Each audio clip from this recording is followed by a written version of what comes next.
Welcome back to another video on my YouTube channel. Today, we're going to be talking about the Adizero SL. Before we get into that, I want to say thank you for all the support and thank you for 200 subscribers. It's very cool to see the channel grow, and not too long ago we were at 100 subscribers. I remember when I was yelling at that man that unsubscribed. Hopefully it stays at 200 when this video posts, but I also want to say that I will be posting a full video on Monday. Usually I post a short on Monday. I'm going to be posting a full video on Monday, and I might actually start doing 2 videos a week, seeing how well I can make content. I feel like it's time that I could start posting 2 times a week, at least as we get through the summer, and we'll see how it is once I'm in season in college. But I digress. Now let's move on to the video. So the Adizero SL is a trainer made by Adidas. It is one of the greatest trainers of all time, in my opinion, and today I'm going to tell you exactly why that is. First, we're going to start off with the shoe itself. So the shoe is a relatively mid, kind of upper stack height, and it's not extremely cushioned, but the stack height definitely makes it so that your legs aren't as sore. It definitely saves the legs with this high stack height, even though it's not very cushioned, which is an interesting mechanic. You know, there's a lot of high stack shoes. It's kind of saving your legs more when you got the high stack off the ground. You're not feeling the impact through it all the time. It's kind of absorbing the shock and stuff like that. But the stack height overall is at I find to be the perfect length, and this upper is actually interesting. The actual sole of the shoe, I find it deteriorates slower than the upper. I always find that the upper is what deteriorates the most. As you can see here, it's deteriorating. I've even had a pair with a hole in them when I still ran in them. I just feel like this foam lasts a long time. This midsole foam, the Adizero Light Strike, the Light Strike foam is what it is. And it's not entirely too clunky or big. It's kind of a sleeker design. It's not too terribly large on the foot, and it also gives your foot kind of some width up here for absorption. So now moving on to the sole of the shoe, the bottom. I'm not entirely a big fan of the rubber. I always find that you know, I do live on a gravel road, so the rubber's gonna wear out a little bit more. It's got some rocks stuck in them, and I always find that this stuff right here just kind of gets trashed up a bit, but it doesn't really affect the shoe too much. As you can see here, I stepped on a thorn while running in the grass, but you know, that's what it is. This rubber is pretty good on pavement. However, it's very grippy. I find it has a little bit more grip than something such as a Pegasus, perchance, even though they appear to have more grip. But right here, as you can see, it's just these ribbed things, just kind of, that's all the grip there is. But now that we have that done, we can now move on to what this shoe is good for. So this shoe is good for everything. It's good for easy runs, for workouts. I've ripped crazy fast workouts. I'll show you some. I've ran everything from a sub 3200 all the way to a 8 flat mile pace. You know, it's very good in every pace. They do kind of get a little bit heavier when you're on the track workouts. Some people like to have lighter shoes for track workouts. I don't entirely care too much. I like to do my workouts in heavy shoes, just to kind of, not heavy shoes, but in trainers, just the first parts, and then I'll move to spikes, because it makes it easier to run fast in the spikes when I'm running fast already in these. I've had some pretty good track workouts in these. I'll show you. I've ran some 400s pretty fast. I've ran some Ks decently fast. They're also really, really good. Where they really shine is tempo runs. These are very good for tempo runs / long runs. I've ripped some crazy long runs. I've done, one time I did a tempo run, I believe it was 5 miles at about 5:37 pace. I'll show you that workout here.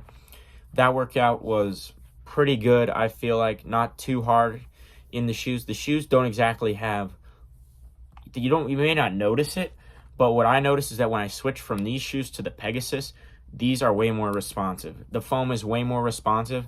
It's almost, you know, there is a bit of a rock to it. It's a bit more responsive, and I feel it's just got more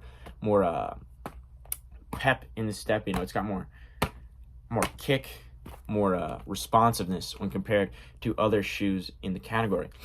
You know, their durability and their responsiveness are what overall makes them a great shoe. You can run all kinds of fast workouts, you can run slow runs, you can run training runs, and they'll take it and they'll take the beating. Another thing is that these are extremely cheap. I have bought 3 pairs for $50. I have 3 pairs of these, and they all cost $50. And they last a good season. They last basically a full season. I actually got a pair around just before the season started in about March, and they finally got done around May.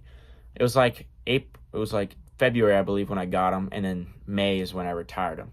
I had a pair that I wore throughout the whole cross-country season, and those held up just as good. You know, there's one thing I've noticed is that I can tell when they're done, is that it starts to hurt my hamstring. It's probably just because of how I run, but it actually hurts my hamstring when I run in a pair of these too much. Like whenever the shoe starts to degrade and be done is when my hamstring starts to hurt. It's only my right hamstring. I think it's just like an injury I developed, imbalance I developed when first wearing these, is that my first pair did it, and then the second pair did it when it was done.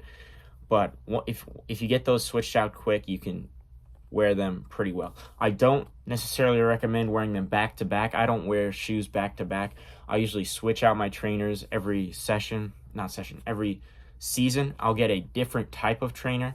I've basically did Adidas. I basically did these, and then I did Pegasus, and then I did another pair of these. And these are one of the only trainers I've actually bought multiple pairs of that are the exact same. I have 3 pairs of these. One of these is my brother's that he wore. 2 of them were mine. I have a black pair, and then I have a pair just like this that I wore. And they both were great. They both lasted a long time, and overall I can't complain about them. But now moving on to why I believe this is the best shoe for incoming high school cross-country runners. This shoe will help you. This shoe will let you do basically anything in them. You could literally race in this shoe if you want. I don't recommend it. I mean, you're not going to run very fast, but they're great for the grass. I had a pair during cross-country. There's not many shoes that will work on grass, and these were okay. You know, they weren't the best I've ever felt, but I was able to do some fast grass workouts, and overall, anyway, friction in the grass helps you. I always feel like the more a workout hurts, the harder it is to run in a workout. Do that. You know, there's a lot of good runners like Clayton Young and marathoner Mance. They do a lot of workouts on grass, even though they run the marathon. You know, it's good for the legs, and it makes your legs work harder while also being in a little softer surface. You know, it's the best of both worlds. But anyway, I digress about that. These shoes are great for cross country because they will help you do fast. You don't really need to worry about intervals too much in cross country. You know, you're not hitting 400s that often, and even if you are, you don't really need to go fast on those 400s because you're doing long, high volume workouts. These are the perfect for going. You can go 5 flat pace in these pretty comfortably, and you can go 5:30 pace in them comfortably, 6-minute pace comfortably, 7-minute pace, 8-minute pace. They're very comfortable shoe for running every pace that there is that you would want to run. And overall, I feel like they're the most versatile shoe on the market with such a great price point. I find no reason why you wouldn't want to wear these shoes. Now, at the moment, there's not exactly a $50 pair on the market, but if you wait around long enough, there probably will be. And there's actually pairs right now for about $75. You know, they're under $100. You don't need a comfortable shoe when you're a high schooler. You don't need these max cushion shoes. You know, these people think they need max cushion shoes to run like 20 miles, 30-mile weeks. I ran 60-mile weeks in these, and I felt great. My legs felt fine. You know, you're a high schooler. You're not an old person. You don't need cushioned shoes. You just need maybe a higher stack height that will keep your legs fresher. You don't need the cushioning. You know, it's not about feel. People think too much, oh, I like how my feet feels. Well, we're trying to find something that's performance that will keep you healthy.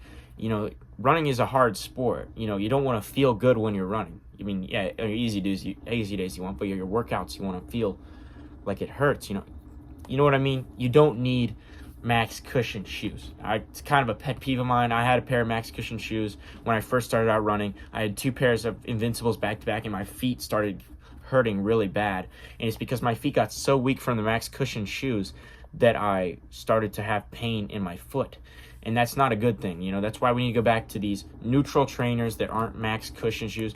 I mean, of course, structurally shoes are fine, but I find that max cushion shoes can be more of a detriment than a positive, especially if that's your only pair of shoes. And that's what these are. These are meant to be your one pair of shoes that you run. You know, a lot of great runners wear these on their easy days. I believe I saw Nico Young had a pair.